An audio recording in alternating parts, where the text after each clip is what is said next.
fence, handcuffed young people, traumatized them, threw them like they were dolls, and then searched the place. Kayo ang nag-violate ng rules of engagement, hindi po ang members ng Kingdom of Jesus Christ. There are three levels of truth. Tama. The truth as we see it, wasto, what is right, and tumpak, which is the bigger truth that encompasses both.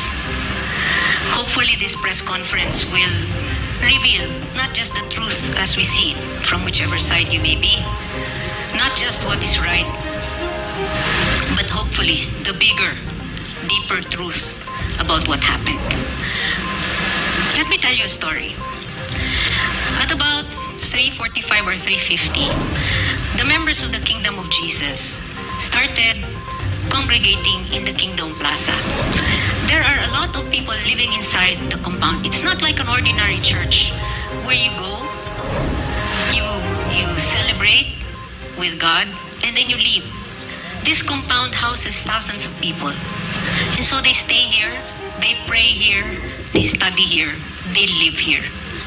At 3:45, they started gathering to start their morning devotional at 4 a.m. And bawal malate. So they start gathering and they have to be presentable, at least naka-toothbrush, nakahugas ng muka, nakabihis ng maayos, because when they talk to God, they should be presentable in God's eyes. And later on, you heard what Carlo and Ma'am Nori said. The police arrived, and even without saying anything, without saying what their purpose was, they started scaling the walls. The security guard said, "I am not authorized. Can you please wait for our lawyer so that the lawyer will be the one to talk to you?" What happened? Instead of listening, they scaled the walls, 3 ladders, ang mga staff wearing full battle gear, carrying M16s. I understand there was also a bazooka in Glory Mountain. After that, they were repulsed with the use only of a water cannon and the sheer bravery and force of will of the kingdom citizens. After the gate was shut, the lawyers arrived. After Nori talked to them, the lawyers arrived and they were able to negotiate. Attorney Kay Laurente and later Attorney Adam Jambangan were able to talk to them. And because the police were too numerous, do you know how many people there were? How many police? We saw 4 big buses which can house 60 people at least. 1 big truck, open truck. 2 police vehicles, yung open type. Several vans, SUVs, and pickups, all of which were used by the police. So you can imagine there were hundreds of policemen. Now, if the police didn't answer the question how many there were hundreds. All right? And they were wearing, some of them had riot shields. There were staff in full battle gear and M16s. So, because of that, the lawyers decided to buy peace. Okay, we will allow you in. And when I arrived at around 5 a.m., because they said, wait for me. And so when I arrived at 5 a.m., I talked to the head who was handling this. And I said, okay, you are allowed to bring 16 people inside per area. 8 uniformed CIDGs and 8 full battle gear staff to accompany them. 4 areas. The first was JMC, Jose Maria College, and they searched from top to bottom. The second was the Bible School, where the pastorals live. It was a dormitory. The third was the Kingdom, where they went around using vehicles because there's nothing in there. And the fourth, the hangar. So these are 4 groups of 16 policemen, accompanied by their lawyer and accompanied also by us. By then, it was already peaceful, thank God. But the damage had been done. Before I allowed them in, I read the warrant of arrest that they were serving from both the Regional Trial Court Branch 12 and the Regional Trial Court Branch 159, if I'm not mistaken, of Pasig City. And then after that, after the peaceful search, we offered them burgers. and water and coffee, which they all refused. Where can you see a warrant of arrest being implemented in a very, very rough manner, turning peaceful, and then later on the persons who were assaulted offering food and drink to those assaulting? Only in the kingdom. And after that, they left. And that is the story here in the central compound of the kingdom of Jesus Christ. There is another story in Glory Mountain. What they said was they were going to do a search warrant. Search warrant, not warrant of arrest. And what happened? Again, the people there said, please wait for our lawyers. They are just in Prayer Mountain, which is near. Please wait for them. Despite that, they brutally tore down the fence, handcuffed young people, traumatized them, threw them like they were dolls, and then searched the place. Now, the police are trying to spin, saying that no, it was peaceful and they tried to observe due process, but it was the kingdom citizens who broke the law. You will know the truth now. Tama, wasto, and tumpak. Thank you. Thank you very much, Attorney Dinah. Isa din sa tanong ng marami sa ating mga kababayan na bakit humantong doon sa forceful entry sa mga compounds ng Kingdom of Jesus Christ. Ngayong pwede naman gawin sa mapayapang paraan. Ang hiling lang ng mga security guards at representatives ng mga leaders sa mga compounds na ito ay hintayin ang mga abogado. Pero hindi ito ginawa sa Glory Mountain gaya ng ibinahagi ni Attorney Dinah. At ang tanong din sa ating maraming sa mga kababayan natin, bakit sabay-sabay sa 4 na compound sinerve itong warrant of arrest laban kay Pastor Apollo Sikibuloy? Nagkaroon nga ba ng failure of intelligence sa ating kapulisan sa pag-serve ito? Dahil ngayon lang nakita ng mga kababayan natin na kinailangan sabay-sabay sa lahat ng compounds para i-serve ito. Kasama po natin mga kababayan, si Attorney Torreon para ipaliwanag ito. Good evening, everyone.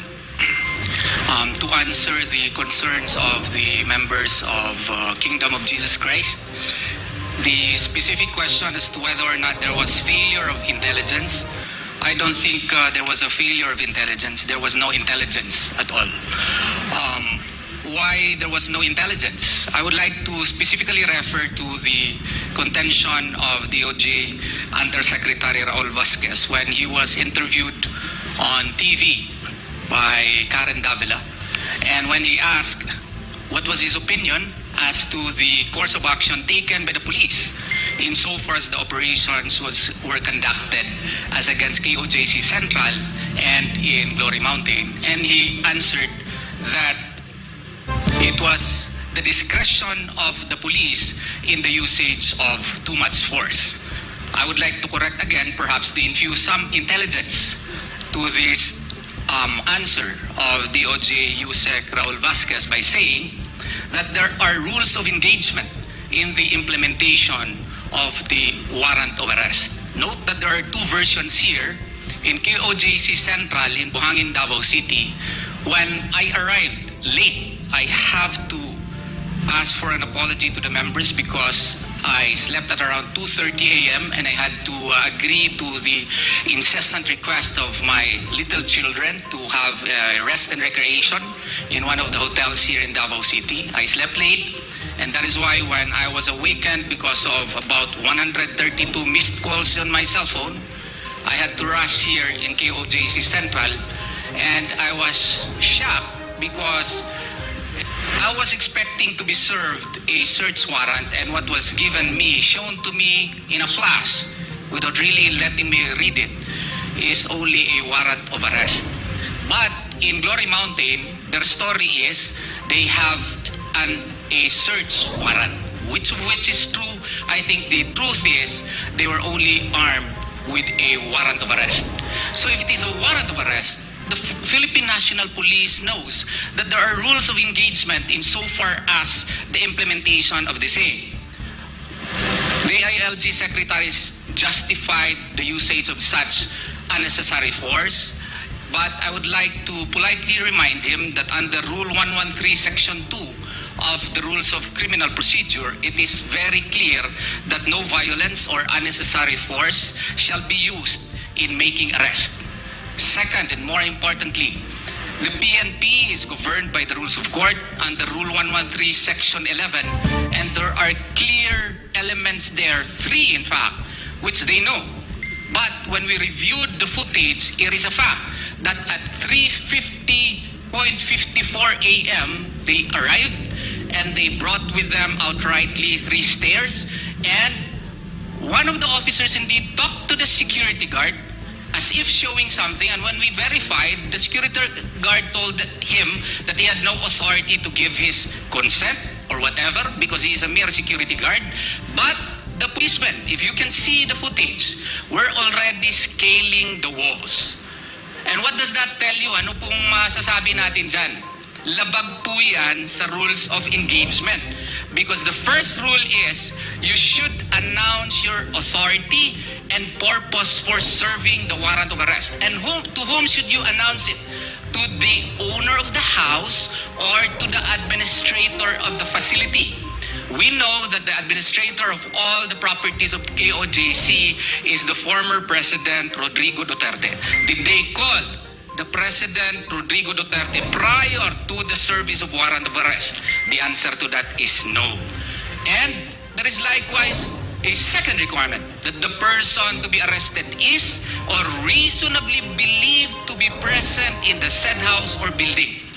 Now, the operations were conducted simultaneously in 4 areas. KOJC Buhangin, in Glory Mountain in Kalinan, Prayer Mountain in Kalinan, Kitbugs in Sarangani Province. I don't think that Pastor Apollo C. Quiboloy and 5 other co-accused could be at the same time in 4 places, specifically Pastor Apollo C. Quiboloy. And there is the most important requirement that the police officers should have requested and been denied admittance. Footages would show, and that is res ipsa loquitur. The thing speaks for itself that they just right away scaled the walls. So what does that tell you? Well, I'm reminded of that leading case of which all law students know, US versus Arceo, where the Supreme Court incantated that a man's home is his castle. And this is the most cherished right of all individuals in all civilized nations. We teach this to our law students. And KOJC Central is likewise the dwelling place of many members of the kingdom. So therefore, US versus Arceo can likewise be applied by analogy here. Prior consent should have been secured before the forced entrance that was done. So therefore, if you will ask me, were the actions of the members in preventing the police to enter the kingdom facility proper? Of course it is proper. Why? Because there was violation of Rule 113, Section 11. Even if they were armed with a warrant of arrest, since the procedure was not followed, the consequent actions that they did were therefore illegal. So if it was illegal, then defense of property would therefore apply, and if defense of property would apply, the actions therefore of the members of KOJC are legal. So kung baga po, hindi po kami nag-file ng kaso ha, hindi pa kami nag-file ng kaso. We waited because we have to weigh all the pros and cons on the matter. But we heard this afternoon, the Philippine National Police filed obstruction of justice as against the members of the Kingdom of Jesus Christ. Kayo po ang naguna, hindi po kami. But we have yet to decide whether or not we will file cases. But the thing is, kayo ang nag-violate ng rules of engagement, hindi po ang members ng Kingdom of Jesus Christ. And kayo po ang nag-una, nag-file ng kaso, hindi po kami. Maraming salamat po.